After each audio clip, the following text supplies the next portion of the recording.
जन्नत में जाने वाले मुबारक जानवर।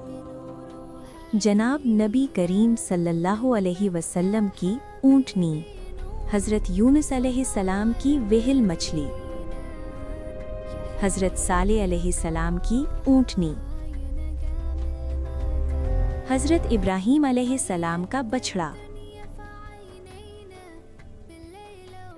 हज़रत इस्माईल अलैहिस्सलाम का मेंढा,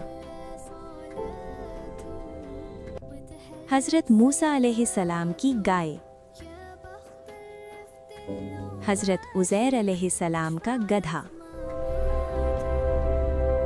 हज़रत सुलेमान अलैहिस्सलाम की चूंटी,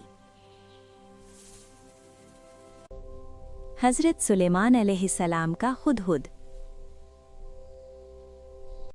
अस्हाबे कहफ का कुत्ता।